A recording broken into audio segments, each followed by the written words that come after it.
Christian, would you please take the conversation forward on behalf of your colleagues? Yeah, so I'll try to kind of synthesize, because of course we're in touch, and for example with Yannick we've done 15 private expeditions together. So and with Victor we actually shared a flat for 6 months. We were, how do you say, roommates a long time ago. Yeah, a bit closer to the. So in terms of concrete proposal, I totally agree that we don't really like the term of authority, but there needs to be a central national body, you can call it, which is a coordination body. And the private sector and the NGOs shouldn't wait for public initiative. They exist. We have PATO, we have PDTC. Well, PDTC is a public player, but it's a player. We have, even from the army, we have parts of the army that are involved in mountain tourism business. So their interest is to develop the tourism, and the only way to do it properly is to coordinate. And we use this term of subsidiarity. So, of course, in each province, there needs to be the policies established at that level. There's different cultures, different languages, etc. And if we come to the north, we can very well see, having been there many times, that between the Gilgit, the Balti side, and the Hunza side, different cultures, etc. But there is a common interest. So we do need this national body of coordination to push for a proper mountain policy, that's for sure. Then we do need, when we talk about mountain tourism, you were mentioning the guides in the broad term. So there are, of course, I will get into more details and concrete proposals about mountain guides and mountain professionals, as Victor was mentioning, much more broad. But you need tour guides, you need tourist guides for the sites or for the safaris. You need to develop those professions. And as I understand, there's a base of 2 universities in the northern areas, in Skardu and in Gilgit, which have the capacity, provided of course the state puts in resources, to develop training for those dimensions. We need professional structures. We need professional associations for those professions, mountain guides, tour guides. So they regroup, they set minimum standards, they develop best practices. They have a code of conduct. As international guides, for example, IFMGA, we have a very precise, it's online, code of conduct, where we, for example, one fundamental principle is to respect what we call local use and customs. So when we travel around with our clients, we spend time understanding how it works locally, how we work with local guides, what is the, how many clients is it reasonable to take, what is the respect for nature rule, what are the rules, sustainability, etc. This is part of our job, and it's part of our code of conduct. So these things are very important, and they can only be done if there's coordination in each of those segments at the national level, and then with a subsidiarity principle at the regional, valley. And if we come to Hunza, for example, I've been to Shimshal twice. The Shimshali, they have their own identity. So, of course, there can be a section of guides, of the Hunza guides, and already there is a Hunza Guide Association, which I welcome. But inside, they will need a section for Shimshal, because they will need to discuss their issues about Shimshal inside the Shimshali community. Okay, so this principle works. It's working very successfully for us. We call it IFMGA, the International Federation of Mountain Guides Association. We have 28 member countries. Nepal is one of them.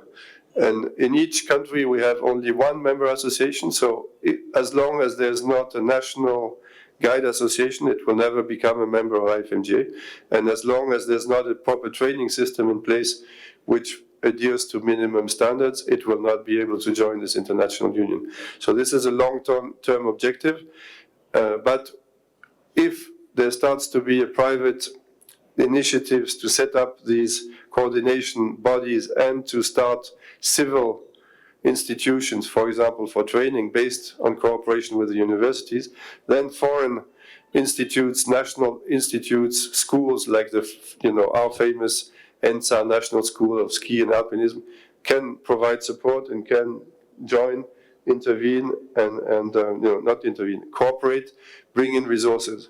It has to be a civil institutes, which are non-profit organizations for the general good, and the private sector needs to be able to cooperate between themselves. So I very welcome, PATO, and in PATO there's an adventure commission which takes care with this aspect, and then we can move on. So the tour operators, the mountain professionals, we don't need to focus on the highest level of guides. We need, as Victor was mentioning, we need cooks, we need porters to access the base camps, altitude porters.